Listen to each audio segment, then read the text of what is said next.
Today is October 9th, 2024, and there is a 125 mile per hour hurricane about to hit the west coast of Florida, right in the Tampa, Sarasota area, which is hundreds of miles long, and it's going to bring a 10 to 15 foot surge into the bays and other rivers and areas there on the west coast, which is going to cause catastrophic damage, and there's going to be a ton of power outages. People are going to lose their lives. It is a very, very serious issue.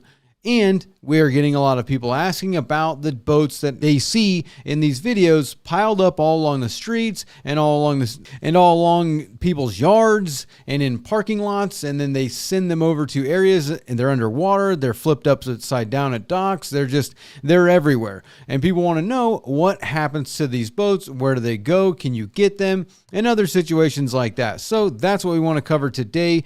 Before we get going, I do want to thank our show sponsor, PartsVu.com, for bringing you this content. They are a parts and outboard superstore. You can actually save up to $50 if you use the link and coupon codes in the description below to get parts if you need to service your engine, or if you need to winterize your engine, or if you're just trying to repair your boat after going through this hurricane. Now, when it comes to what happens to these boats, it all depends on the boat and what exactly the damage is. So if the boat is sunk, if it is flipped over the dock, if it was stuffed into a mangrove and is completely irreplaceable or not fixable, they usually just take these boats out and they move them to a location. It'll be a parking lot, it'll be a yard, it'll be some area that they just pull all these boats out, they send them over to this area, and there they sit while people claim them, the insurance adjusters get involved, and they kind of sort through them all to see what exactly is going on. And then based on the damage of the boat, some of them will go to an auction and they will get auctioned off. Some of them will, get reclaimed by the owner. The owner will come get the boat, they'll put it on a trailer, they'll take it away, they'll do something like that. Others that are just completely destroyed, just trash, the ones that are usually flipped out over in the water, they sat underwater for a week, 2 weeks, 3 weeks, a month, depends on how long this process can take.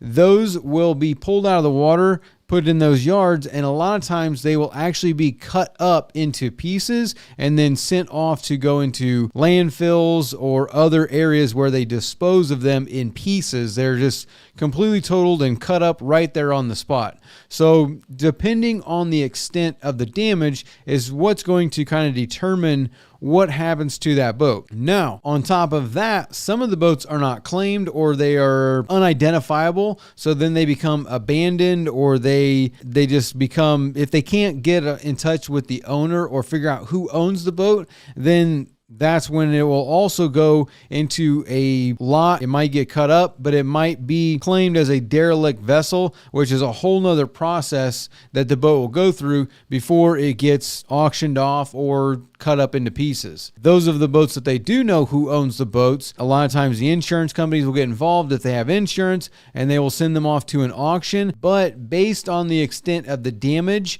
there isn't really, so for a boat, it's kind of different because a car will get a salvageable title. You can get a car that has a salvage title where you can fix it up, repair it, and then, sell it and use it. Boats don't really have a salvage title.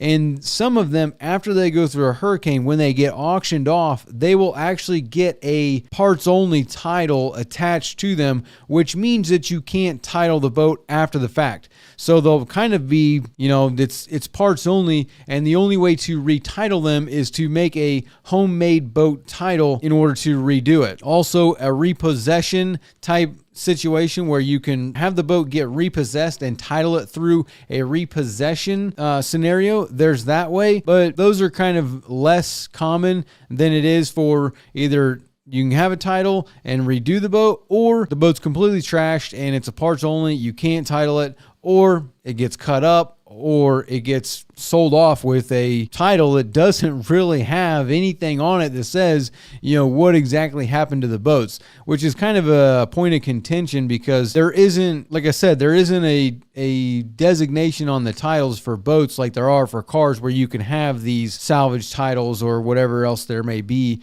to show like a Kelley Blue Book of the past history of of the car. You don't really have anything like that for a boat. So there's some boats that you would never know that it went through a hurricane and it was a hurricane damaged boat. So that's kind of a sticky situation there, but there isn't really anything outside of that. So that's what happens to these boats. Some of them will get cut up, some of them will get auctioned, some of them will go back to the owner, and some of them will just sit in a yard for a long, long time because it has title issues. And that's basically the biggest scenarios of what happens to these hurricane damaged boats. Now, our next question is going to be from Manuel Fuertes, talking about filling up maintenance batteries and filling them up. Do you use distilled water? Yes, whenever you fill up a battery, normally you are supposed to use distilled water, depending on what's available. I mean, you might not always have distilled water. So I usually like to use drinking water. So there, when I was filling them up in this video, we have a water fountain there. You can just fill it up with drinking water or purified water. It's kind of similar to distilled. It's not really distilled, but it is clean water to fill up the battery. And also you kind of want to fill them up to the top of the plates and then kind of charge them up. Do a slow charge. You don't want to just take a completely dead battery that has no water in it, put water in it, and then put 50 amps to the battery and trying to bring it up.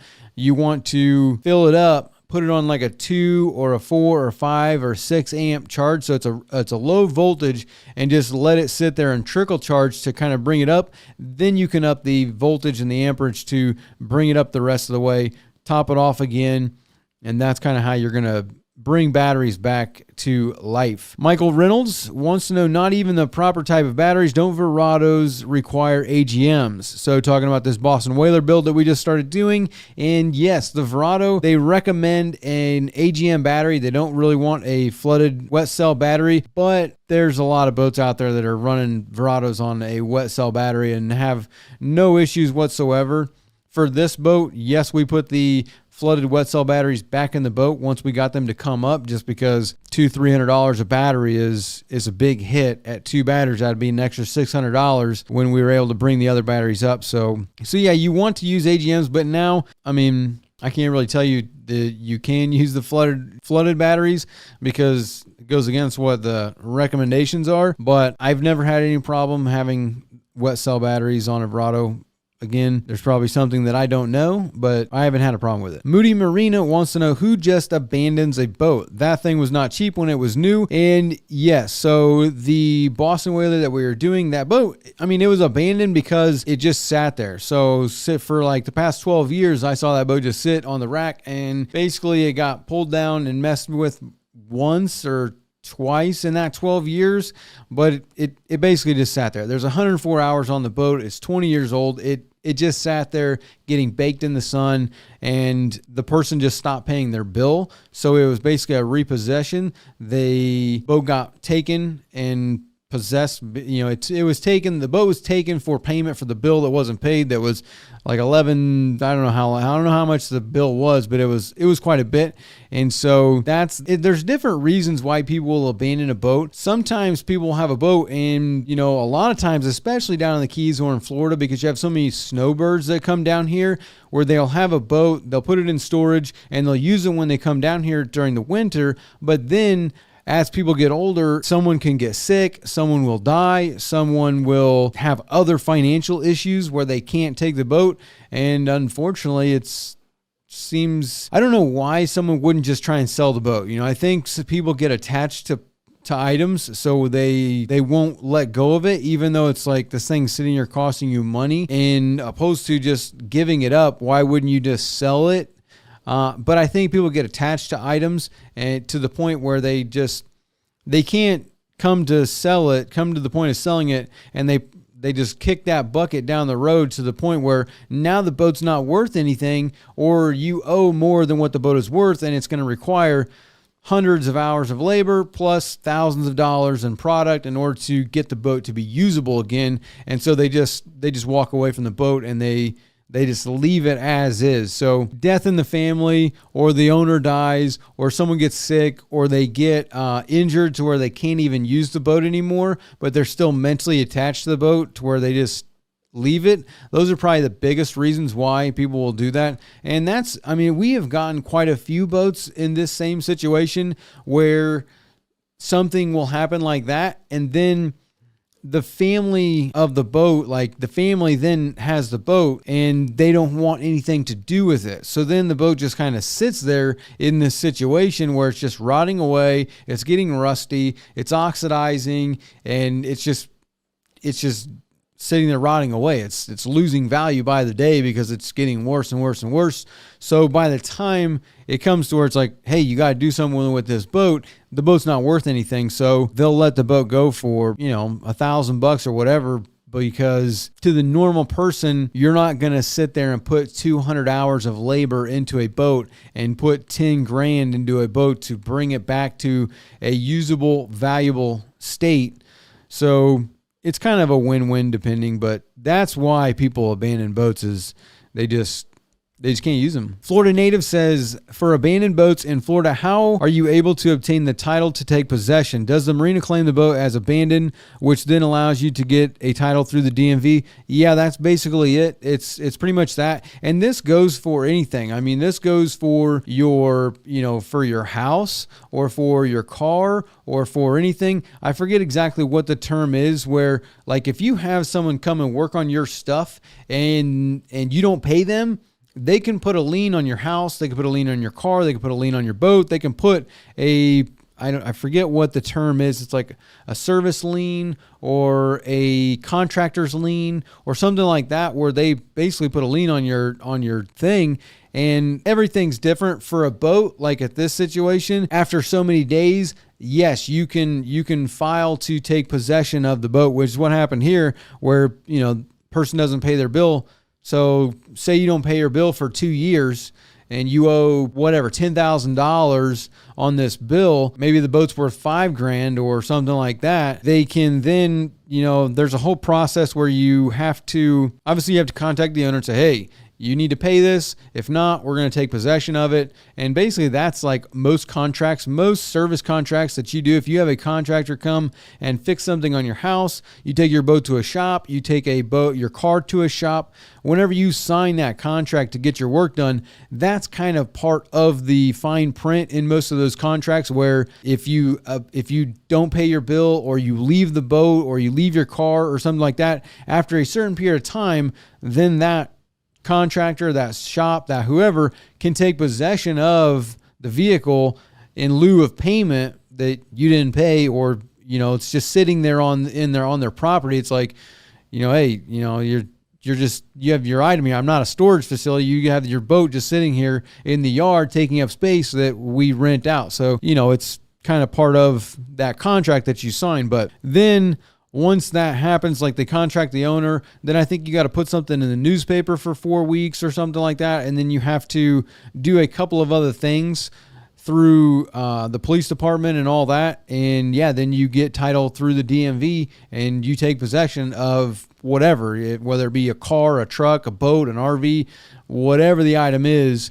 That's basically how you title them, is that mainly also your contract. If you're doing service work or you're a storage facility or anything like that, like you need to have that kind of thing in your contract for one of those situations where someone gets sick, someone abandons the boat, it just sits there. There's nothing you could really do. So you need to be able to have something where you can take legal action and take possession of whatever it is. If you're a plumber and you go do a bunch of work on someone's house, they owe you 10 grand for a plumbing job and then they don't pay you, then you have to put that contractor's lien on their house. So, which is a little bit different. I want to say that on that situation, like until the home gets sold, you don't get paid, but I really don't know all the legal ins and outs of all that stuff, but some sort of process like that. Russian Botstein says, what spray do you use in the cylinders to lube them up? I have a Yamaha F-150. Think I'm about to start up for the first time in 13 months and thinking of doing the same. A lot of times you can just start them up, but me personally, I do like to any kind of engine that's been sitting for that long, I do like to just take the spark plugs out, and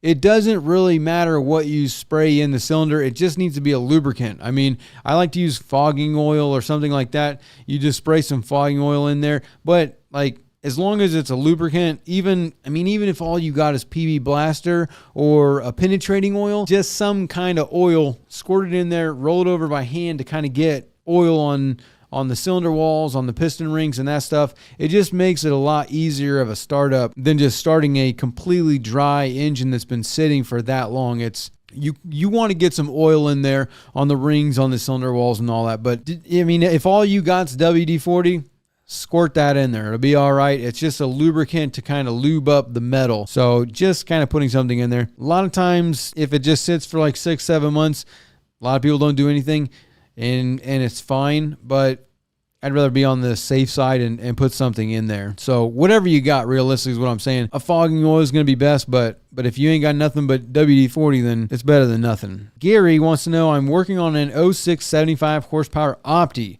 converting from a remote to a tiller, not getting power to the fuel pump. Any ideas?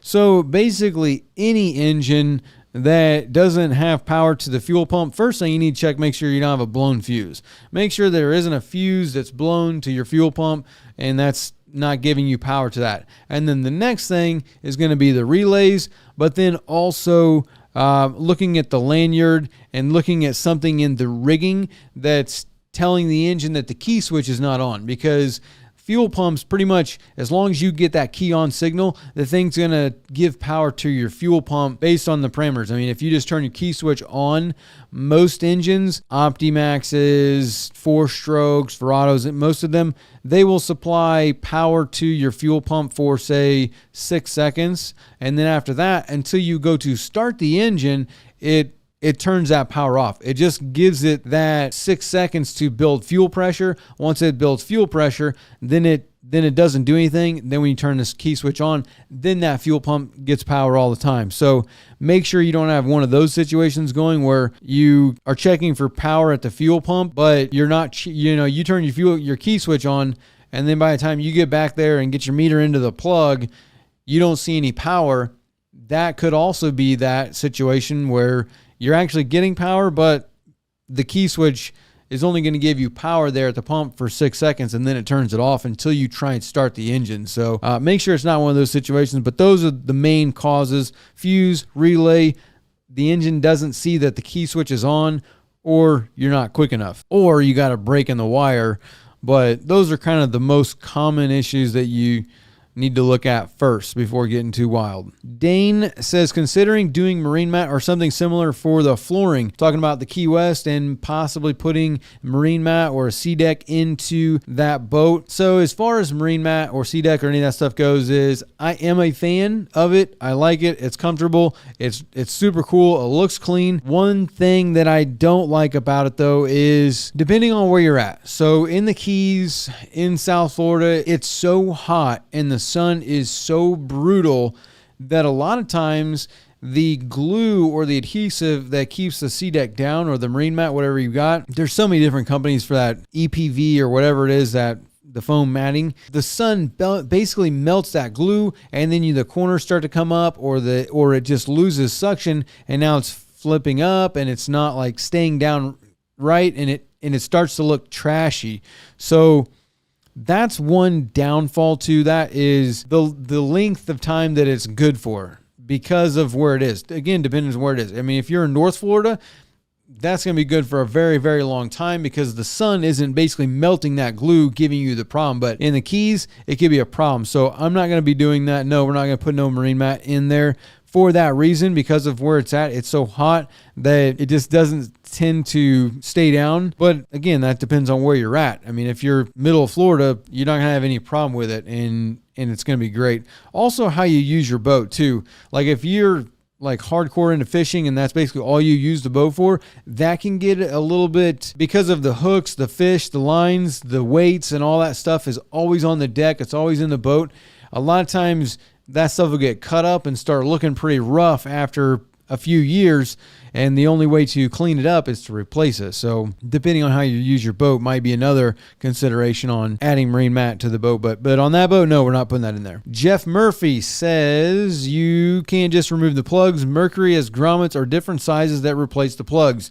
Talking about propellers, and a lot of propellers have, for Mercury, they call it the PVS, the prop vent system or whatever it is. And So these plugs, basically what it is a way to, it lets the exhaust out. So they sell different ones with different holes. Other people will drill holes in them. Other people will take them completely out.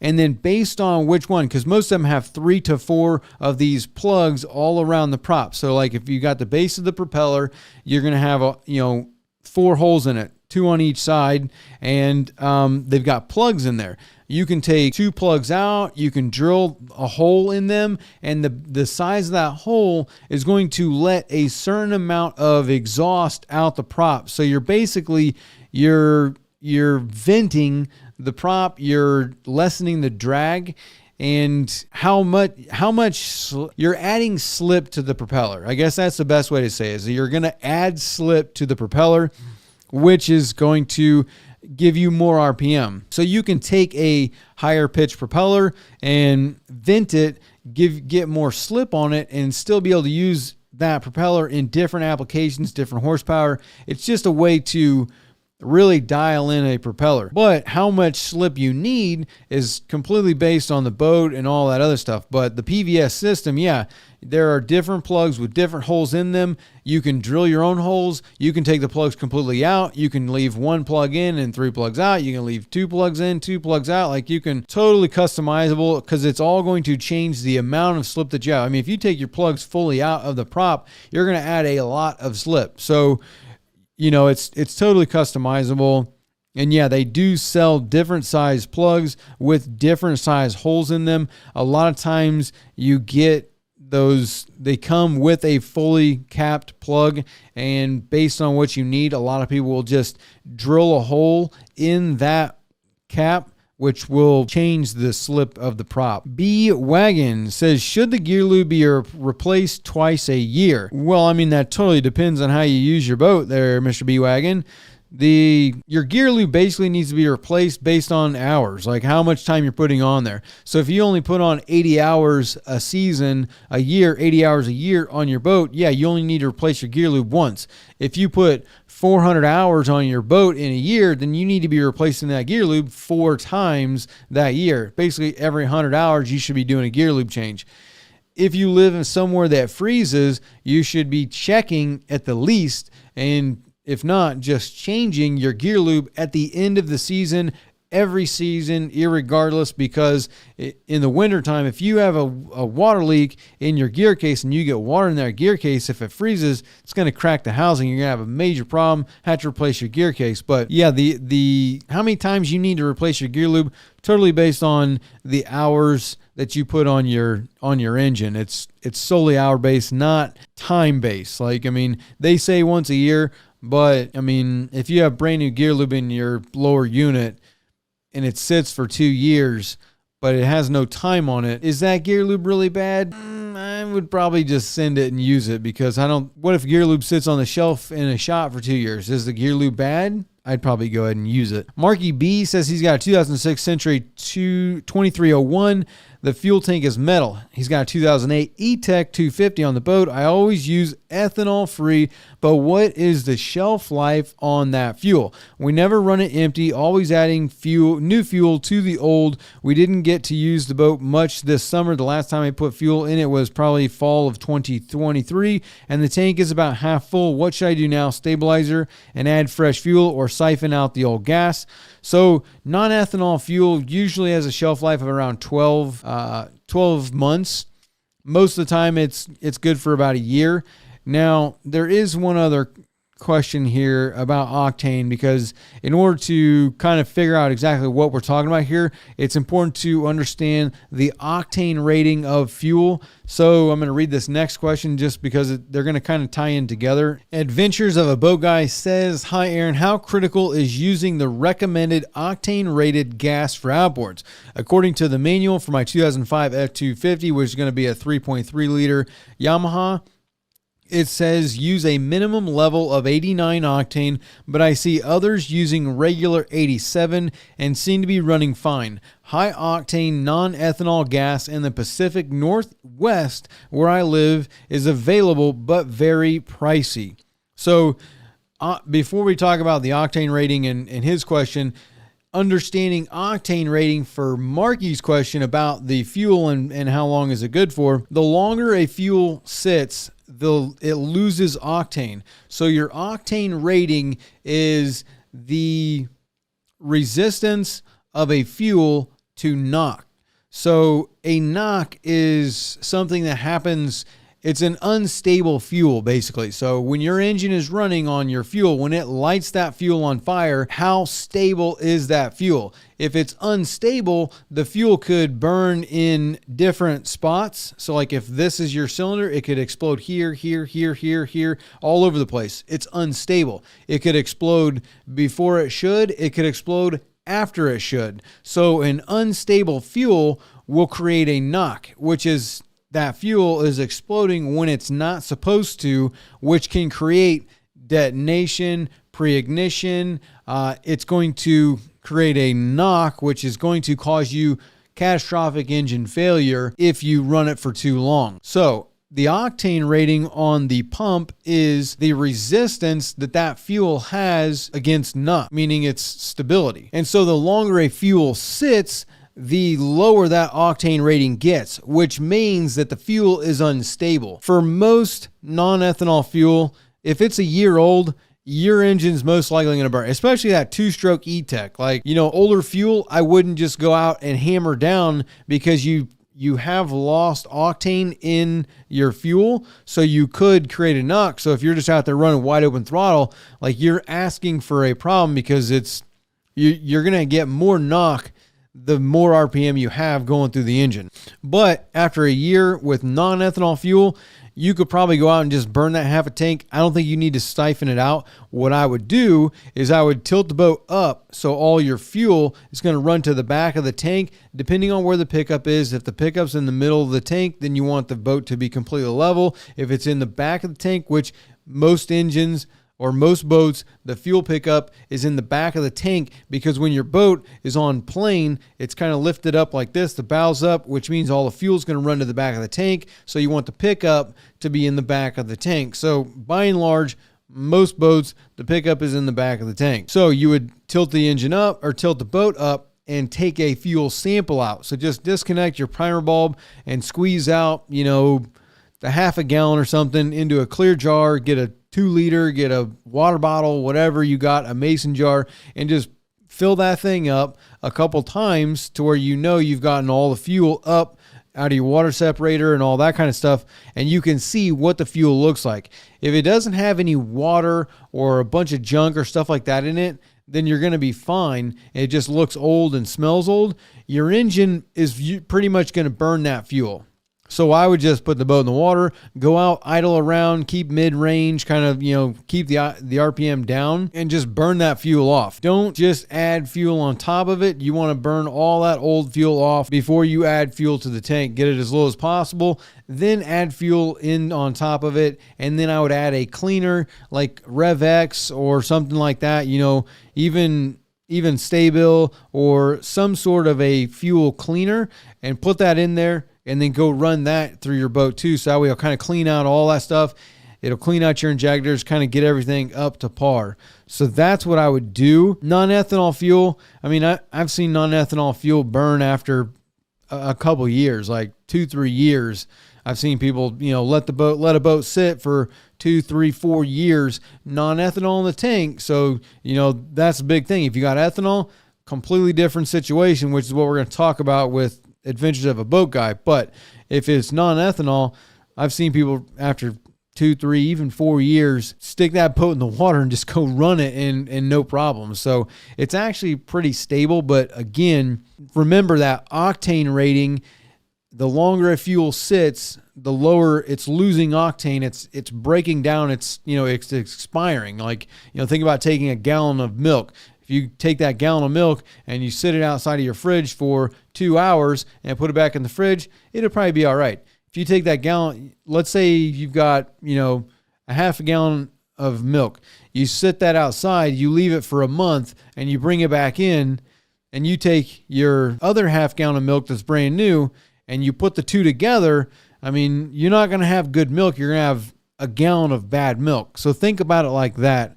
When it comes to, old bad fuel, you want to get burn it out. Don't add on top of it. Now, when it comes to the Adventures of a Boat Guy, though, this one is completely different, because now we're talking about, you start talking about octane 87, 89. In the United States, generally 87, 89, these are going to be an ethanol blended fuel. I don't really know of a lot of places that have non-ethanol 87. I have seen non-ethanol 89. I've seen non-ethanol 90, non-ethanol 91. But generally, once you get down to 87, something like that, it's an ethanol blended fuel. And even 89. A lot of times, 89 is an ethanol blended fuel. So if you're talking about running a ethanol blended fuel, completely different, because the ethanol can become a very big problem. But when it comes to 87 versus 89, again, that number is based on knock. The reason you see a lot of other people burning the 87 is because most other Yamahas and most of their engines out there, I want to say Yamahas, a lot of them will go down to 86. It's totally dependent on the model, and that goes into the firing order and other things that go on with the engine and the model, like how the firing order is on the octane rating that it requires. Most Yamaha's models will go down to 86, 87. That's why you see people put 87 in there, and it's not an issue. Yeah, the 3.3, I have never seen anything published that says that it could run on 87. All of them say 89. Even new books will say it's 89. So will it run on 87? Probably. Would you have any problems? Probably not. There is a potential there that it could cause an issue, though, because of the, if they say 89, that means there could be potentially a knock issue with using 87. But if you use 87 and you use like an octane booster or something like that, like also if you're using ethanol fuel, you need to use all that fuel within like a month. Like, do not put ethanol fuel in your boat and let it sit for say 2-3 months. Like, you're asking for a problem. If you're doing things like that, you need to use like RevX adrenaline or something like that. So if you're taking 87, you're adding an octane booster to it, it's going to bring that 87 to 89, 91, depending on, the additive that you're putting in there. So just remember that the octane rating is resistance to knock. So if you're using an 87 with an octane booster or a stabilizer to combat the ethanol, I don't know if RevX adrenaline adds octane to it, because if it did, if you take 87 ethanol blended fuel, put RevX in there, and that protects you against the ethanol. If it has any kind of an octane boost to it, that'll bring you to an 89, which would give you an 89 octane. But again, you don't have warranty on a 2005 engine, so this is all totally irrelated to warranty. If you have an engine with warranty, it's probably a little bit different. If they could ever prove that, you used 87 versus 89, or you used 89 versus 91 or whatever, talk about warranty, completely different. But for 2005, Yamaha could care less what you're putting in there. It's breaking down to, will this damage your engine? And if you put RevX in there, I don't know if there's an octane booster in there and that brings it up to 89, but that's going to bring your resistance to knock up. It's going to have that resistance. So kind of a long-winded answer, and I don't really have like a good you can use 87 or not. Will it be safe? Will you see any problems with it? Probably not. If you're putting 87 octane or 87 regular fuel with ethanol blend into your boat, you better be putting an additive into there. RevX adrenaline's probably the best one. I think that one lasts for like a year, and all that does is it basically makes it to where the ethanol will absorb condensation. As it absorbs condensation, it separates the ethanol from the fuel, and that sinks to the bottom. And then when the ethanol separates from the water, now all of a sudden all the corrosive properties that are in ethanol are now in the water, and now that corrosive water is sitting there eating up your fuel tank, your fuel injectors, your fuel pumps, your fuel lines, your water separator brackets, your water separators. Everything in your fuel system is being corroded away by this corrosive water that is separated because of the ethanol. So the adrenaline or RevX, or depends on what you're using, all that really does, the way I understand it, I mean, I could be wrong, is it basically coats the ethanol or the fuel to where the water doesn't stick to it. So you're never going to get rid of the water issue. It's going to take in that condensation, but it won't pull those corrosive properties out, which is going to cause you all these problems. The 87 versus the 89, it's an octane rating. Again, the 89 is a pump octane number or a motor octane number. Totally different. Different countries have different ways of getting this number, but it's the resistance to knock. And 87 versus 89, will you see a difference? You might in your fuel economy. I would probably just put the 89 in there, or you could play around with 87 and an octane booster. But, you're probably like 50 cents a difference a gallon, which, if you put 100 gallons in your boat, that's $50. So are you going to spend $50 on additives on top of that and be at the same price as just putting the 89 in there? Probably. So I don't really have an answer for you. That's kind of that should give you a good understanding of the situation, though. So that kind of, now you can make a decision based on what you now know about those two octane ratings and the ethanol problem. Uncle Kenny's Fishing Adventures, he says, at what point do you just decide to just gut it and put all the components back in the way you want? Seems like it's harder to work around a crappy install. Talking about, doing a rewire or working on a boat where you're working on a section where it's got all kinds of wires and components and junk that you're messing with. Generally, I do. That's generally what I do, is just kind of take everything out.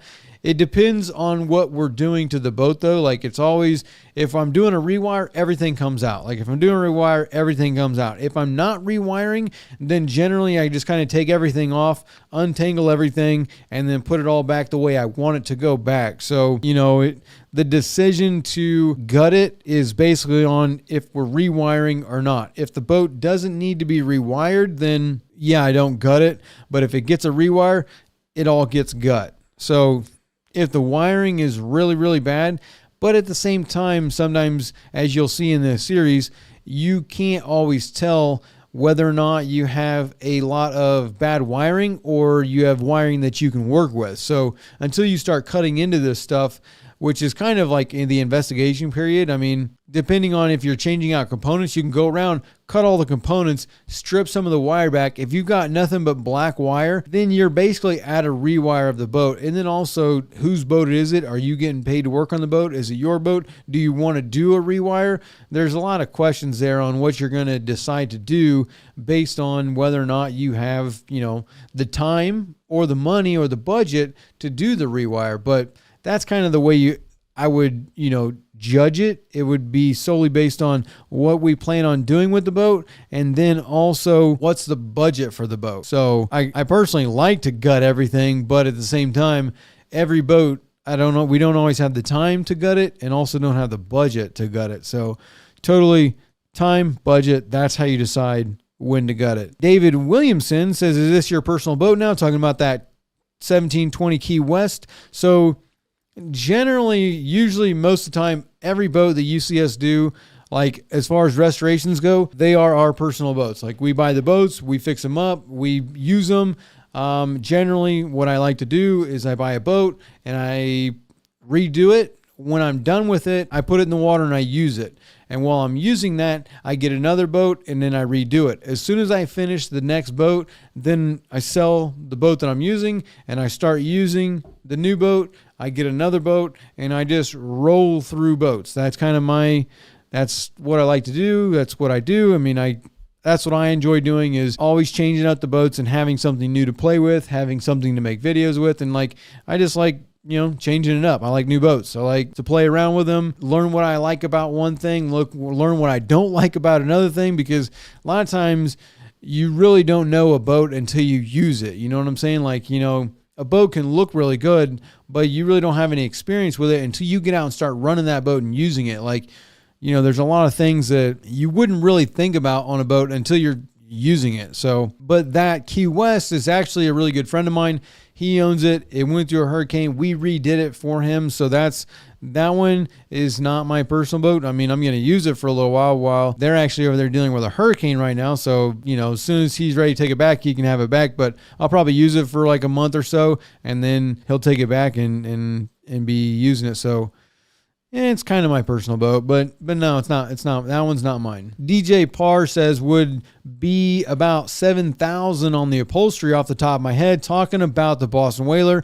And actually, you're going to be very surprised with this one because the upholstery, all the upholstery that we did in that boat was actually only $2,800, which you'll see in the upcoming videos. Again, that series, I hope you're following along on the main channel. It's the Boston Whaler. We're redoing it every single day. There is a new video of where we are at in that project. So for the next couple weeks, every single day, you're going to see a complete day's worth of work that is done on that boat. So it's basically broken down to, however many days we did that project straight through. So you're going to see exactly what we did in one day. So every day is everything that we did in that whole process. So you're going to see from start to finish how many days it took us to do the boat, as well as how much time it took us to do the boat. And then at the end, we will break it down. I do have all the labor, how long it took us to do it, as well as all the parts and how much we put in as far as parts costs and all that. But yeah, $2,800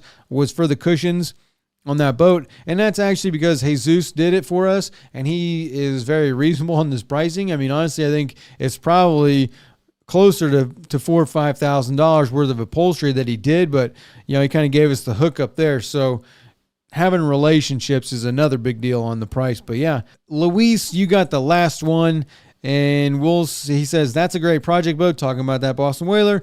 Is it easy to get marine parts in the Keys? Are the prices competitive compared to the mainland? So as far as the getting of the marine parts, yeah, it's pretty simple to get parts. And honestly, depending on the part, some parts are easier to get in the Keys than they are on the mainland, just because you go down to Home Depot, you got Starboard and you got everything. You got marine hardware. There's marine sections in Napa, in Advanced Auto. There's marine sections in Specialty Hardware. So like even the hardware stores have designated marine sections to them. Marathon Lumber, they have all the fiberglass parts that you would need. So in some instances, some components and parts are easier to get in the Keys than they are the mainland. As far as the price goes, some of them are a little bit more.